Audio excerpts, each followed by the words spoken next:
So for those of you who don't know, I have around 4,000 subscribers. I know, please, hold your autographs. But when you're at that point, growth is truly the name of the game, which means every week I need to make a video that is topical and trendy and relevant.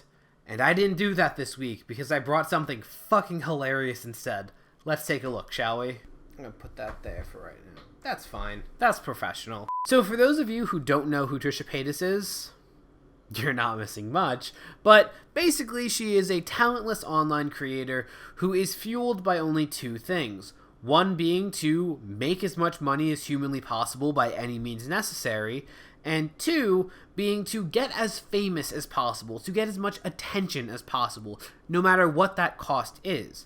The problem is, though, Trisha Paytas isn't talented. So whereas there's commentary videos, whereas there's short films and music videos on YouTube, Trisha Paytas instead makes videos of her crying on her kitchen floor. 'Cause content. And the worst part of it is that they don't even try to, create any kind of art or anything with any dimension or depth. Or so I thought.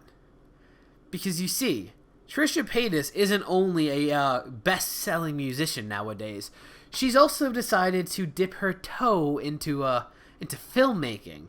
Because as we all know, filmmaking is an extremely easy thing that anyone can do as long as they have a camera. And before some 14-year-old with no intentions of finishing high school is upset with me for making fun of Trisha because she, quote-unquote, exposes problematic people, here's her admitting that she only does it for money because she lives the life of a millionaire that is built on zero talent, but rather on the practice of surrounding herself with more interesting people in order to profit off of the inevitable fallout. She is now at a point where she literally cannot sustain the lifestyle she has because of that weak foundation, and thus resorts to scamming people, having zero moral compass, and trying to ruin the lives of people who went out of their way to help further her career. But yes, Trisha Paytas has come down with a serious condition, and that is a condition shared by almost every online creator who gets to the point of success that they are considered to be a celebrity, which is thinking that because they have millions of people telling them how great they are no matter how badly they fuck up,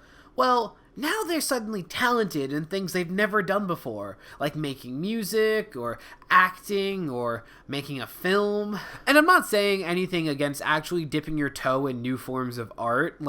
Art doesn't have to be good, it just has to be authentic in order to have a purpose. So if she really wants to get into filmmaking, that's absolutely fine. But Jesus Christ, this attempt was really, really, really funny to me. So enough build up. What the hell am I actually talking about here? Well, I was surfing the internet this week and I came across a very interesting thumbnail. And that's because this video was directly ripping off the format of another creator by the name of Dhar Mann. And that's a serious accusation. So where exactly is my evidence? Well, Dhar Mann is known for pretty much being the McDonald's of filmmaking. He makes multiple short films a week that are all very formulaic, very basic, very much just oh, someone did something wrong, you won't believe that there's consequences. Now, don't get me wrong, when you start off in any medium, you're gonna take a lot of inspiration from people whose works you like, or people who inspire you, and that's totally fine. But directly ripping someone off, that feels weird to me. But it feels a lot weirder when, again, Dhar Mann is the McDonald's of filmmaking. Yes, he's successful, but out of all people to rip off to make an authentic piece of art, Dhar Mann? Really? I like McDonald's, don't get me wrong, but never in my life am I gonna sit at home and go, you know what I want to make? I want to make a Big Mac today. Yeah, I really need to take my own spin on the McDonald's thing, you know? Now, let's actually check out the title and thumbnail here, shall we? Woman gets fat-shamed at the gym, and you won't believe what happens next. And our thumbnail says, boyfriend fat-shames girlfriend. Wow. And I've made a whole video talking about this before, but it will never cease to entertain me how desperate privileged white people are to pretend that they're oppressed or how badly they want to be oppressed. It is the funniest fucking thing to me.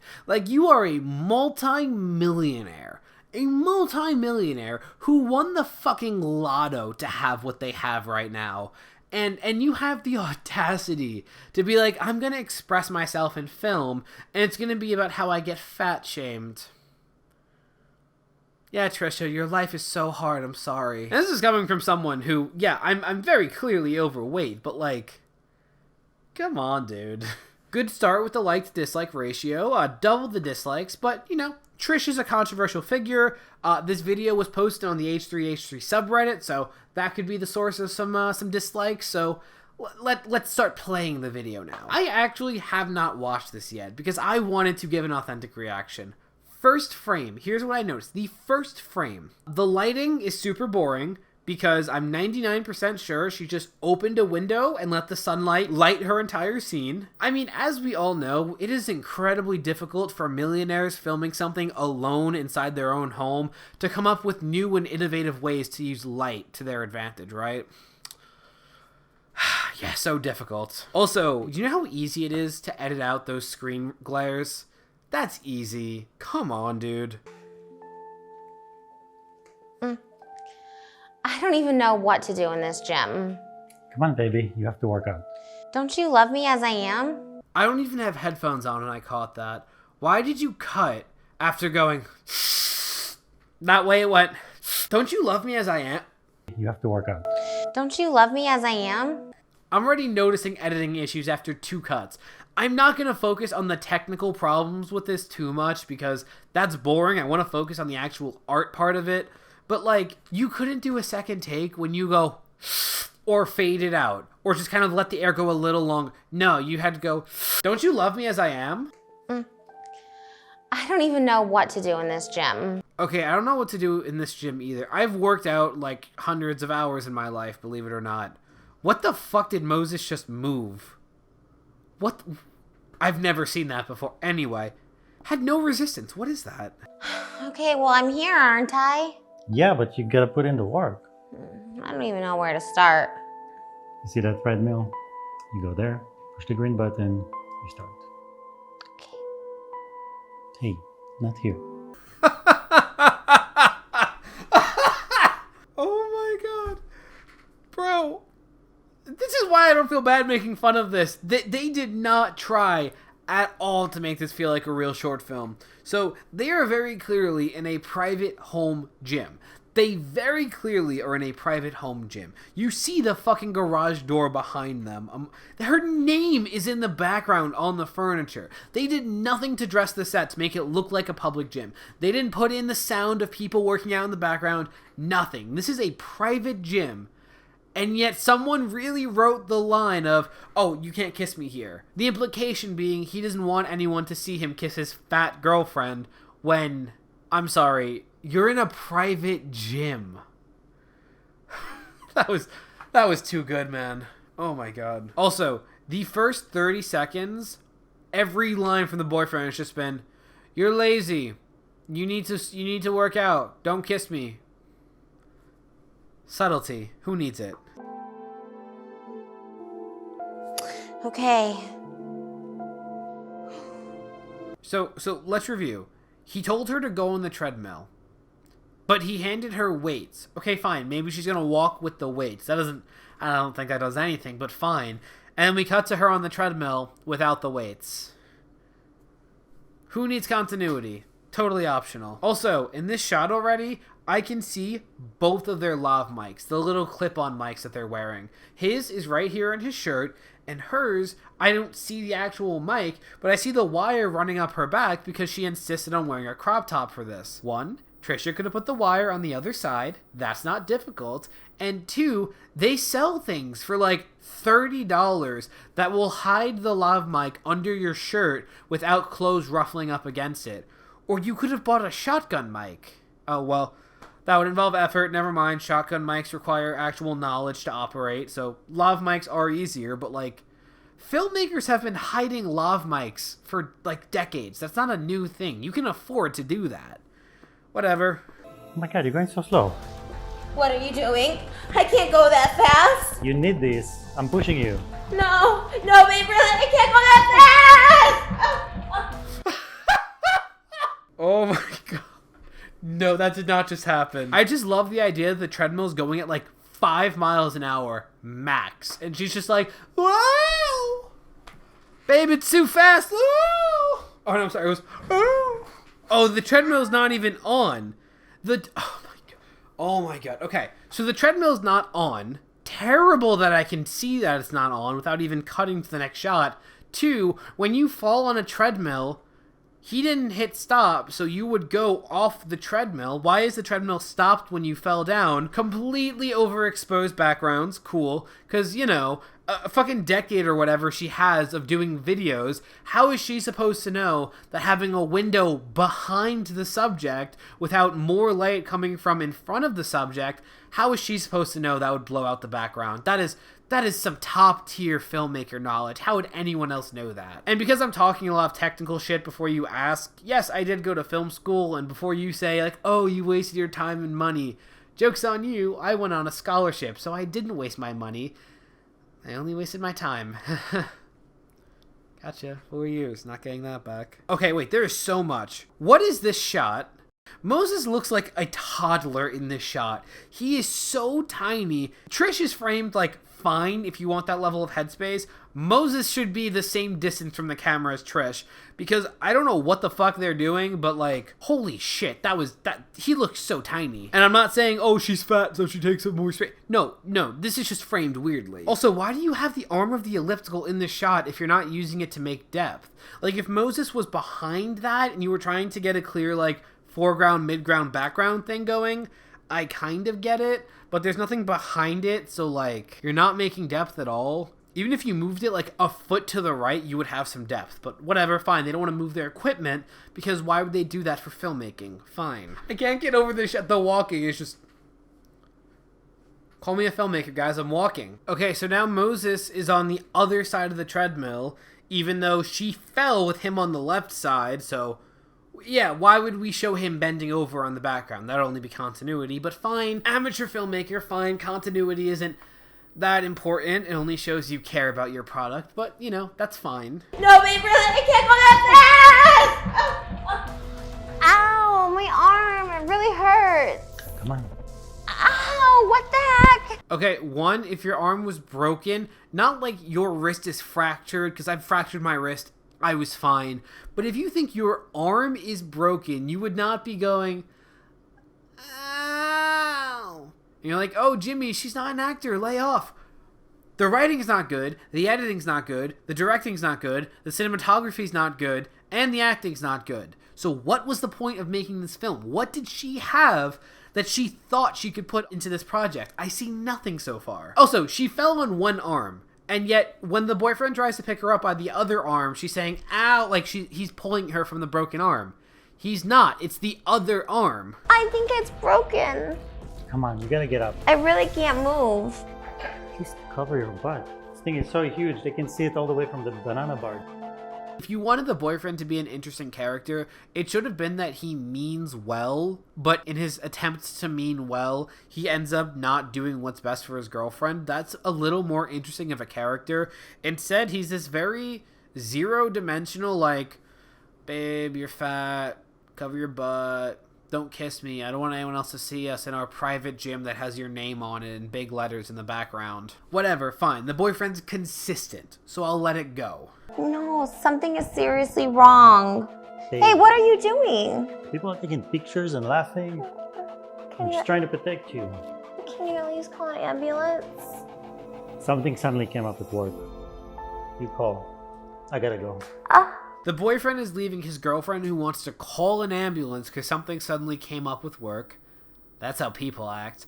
But what's even better is he looks at his phone and says, something came up with work.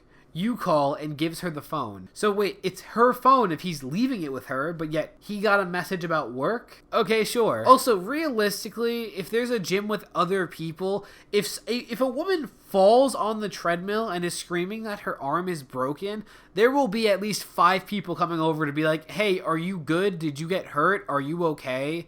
Like, the bystander effect is absolutely a thing, but like, I've had people in the gym walk up to me with unsolicited, like, oh, you're form shit when they were wrong. People will come up to you at any opportunity in the gym to make it look like they know what they're doing. You think they won't come up to you to fucking make fun of your bad running or something? Come on. And no, the fact that she's fat wouldn't change that. Whatever. And squat. And squat. And squat. And squat. That's not a squat, Trisha. My mobility is bad with a squat, but you're supposed to go for 90 degrees. Like, if you try, I often get stuck at like 70 degrees. I have a hard time getting that right angle. So like, but you know, I try. That's not a squat, Trisha. That's not a squat. And if you're going to say she has mobility issues of some kind that I don't know about, fine, pick a different exercise that you can do a little bit. Because this is going to be the montage, because it's so predictable. This is going to be the montage of her working hard, so why is she choosing an exercise she can't do? Also, I'm not the most familiar with resistance bands, but I'm 90% sure you don't put them on your knees. Why would you put it does not go on your knees. That is the worst place to possibly put them. Good job! That's right. These big booty bands will get you your big booty in no time. But remember, my bands are only half the battle. You need to have good nutrition, good sleep, and a milkshake once in a while. Booties come in all shapes and sizes, and they're all beautiful. Love yourself before you can love anyone else. See you guys next class. Okay, so now she's a fitness influencer teaching a class. Okay. Fatty Wilson? Oh, sorry. Sally Wilson? Hey, Greg. Sorry about that. It just slipped out. It's okay. It's kind of my thing now. You're the inventor of Fatty Batty Fitness? Wow. I've been trying to get my girlfriend to go there forever. Okay, so now Trish is playing a completely different character for some reason that's not explained at all, because we totally can't tell it's her. So, my bad. It wasn't predictable, because I gave Trisha way too much credit. But fine, they can't get anyone else. Even though the camera's panning here. I don't think that's editing. I'm pretty sure someone actually moved the camera, so just get a fucking actor, but fine. I want you to have the same booties like you guys have in the infomercials. Why don't you just be encouraging of her, of who she is? Oh my god. Wow. That booty looks very different from what I remember. Did you get a BBL? No, Greg. It's the same size it was last year. Okay, so she's the same character, but they broke up. Greg has a new girlfriend now. I know why I'm partially confused. There's no indicator of the fact that time passed. Not even like across dissolve, which would be like not sufficient in this case, but fun. The music to a direct cut implies a montage. And it's not a montage. It's just like 2 years have passed, but nothing says that. Okay, this is great. I can't follow what's happening at all. That's fine. Hey, maybe we should try again. What do you say? Like, get back together. I missed you. Ding. How are we supposed to find the iPhone effect? Ding. This is a serious film. This is not a comedy. This is meant to be a drama. Yet for the iPhone sound, ding. You drive a Rolls Royce now? Yeah, I need a fat car for my fat butt. Come on. Yeah, karma. This whole film is just based on karma then. So her boyfriend had issues with her weight, and so she became rich after they broke up. Yeah, this is not you acting out a fantasy at all. This is not you living vicariously through your art at all. Yeah, no, only some like high school filmmaker would make that mistake, right? What did you say your girlfriend's name was?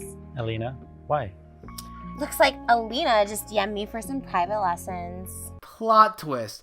As he asks for her back, his girlfriend DMs her. Out of all this is an influencer with a world-known brand. He's like, oh, you're the one behind this. Recognizable influencer. It so happens that 1, she still gets few enough DMs to check all of them, and 2, the girlfriend texted her at that exact moment. Beautiful. Let's keep watching. Oh, well, don't tell her anything. Don't worry, Greg. I'm not in the business of ruining lives, but building them up.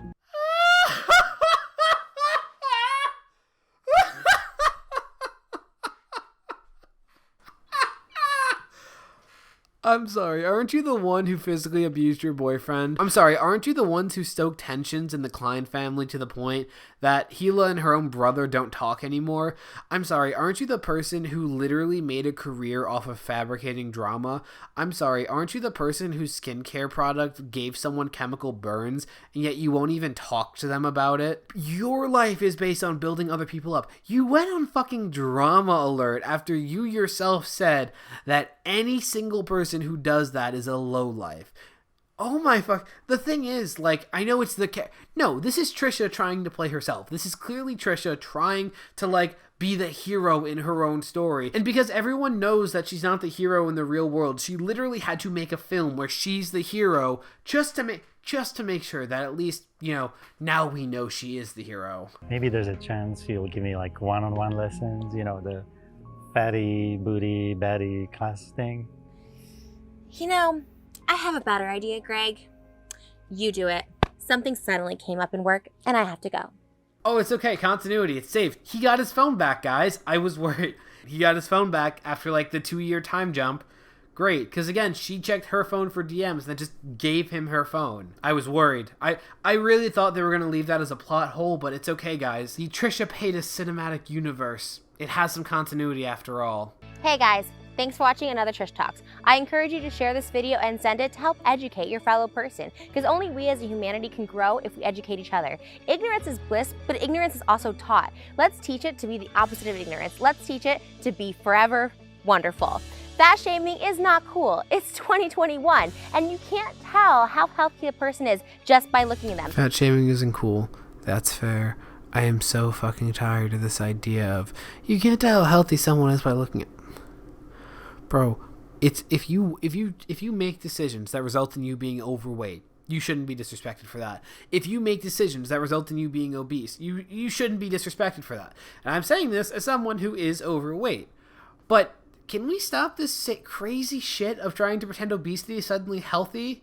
There is zero scenarios where being obese makes you a healthy person. Zero. Being obese provably shortens your lifespan. Like, you can't tell how, like, yeah, you can't tell how healthy someone is unless they're obese, then you have a really good idea. If you're dating someone that you don't find their body attractive, don't tell them, don't shame them. Fat shaming does not work. Bro, if you're dating someone and you're not attracted to their body, what kind of advice is that? Bro, it should be leave them at that point. Like, hey, you're not attracted to your partner. Okay, saying something is wrong. Fine, okay, you don't want to make comments on your partner's body. I get that. If you're not attracted to your partner, why the fuck are you with them? Like, yes, it's not all about physical attraction. I know, but like, if you're specifically not attracted to your partner, that's a fucking problem. But fine, whatever. And if you're with a guy, a girl, or a non-binary that tells you anything other, that wasn't forced at all. And I don't have an issue with being like, oh, guys, gals, and non-binary pals or whatever, but like, if you're with a guy, girl, or non-binary, like I'm saying it's forced because that's not even grammatically correct. Non-binary person, right? I could be mistaken. I don't think I am, though. And if you're with a guy, a girl, or a non-binary that tells you anything other, you leave them before they can leave you. Remember, happiness comes from within, and that's the most important thing. I say this as someone who, like, stutters very frequently, and sometimes it gets in my videos. You couldn't do a second take of that line.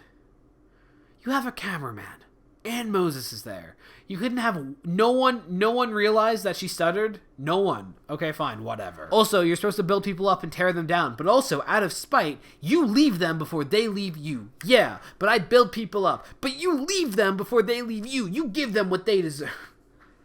Man. I'm not in the business of ruining lives, but building them up. Lose weight, gain weight, love yourself first, and that'll show the respect to the world. I'll say one nice thing. Respect for not saying that changing your body size is wrong. Because there are people who think like, oh, losing weight is fat phobic or like losing weight is pointless. Respect that you actually like walked the walk and said you can change your body however you want. With all of the criticism, I will respect that. Fine.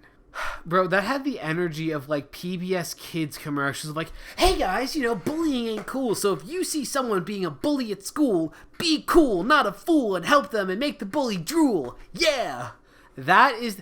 I expect to see that during the commercial breaks of Zaboomafoo. Nope, this is a multi-millionaire trying to make films now. Fucking hell.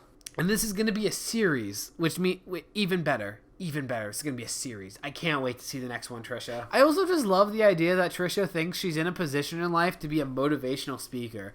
I love that. Yeah, guys, do you want motivation on how to become a millionaire on the backs of others' success? Do I have your girl? Oh no, she's talking about body positivity. Oh my god, though, this was bad. The fact that the only good thing I could say was about her little monologue at the end, that also is what Dhar Mann does. That's fucking hilarious to me. And that's really it. I had to watch that. I had to do a blind react, and I'm really happy to see that I was right. It would have been so funny if this was like beautifully lit, beautifully acted. This was like going to win a fucking Oscar next year. I would have loved to have been proven wrong, but I was not.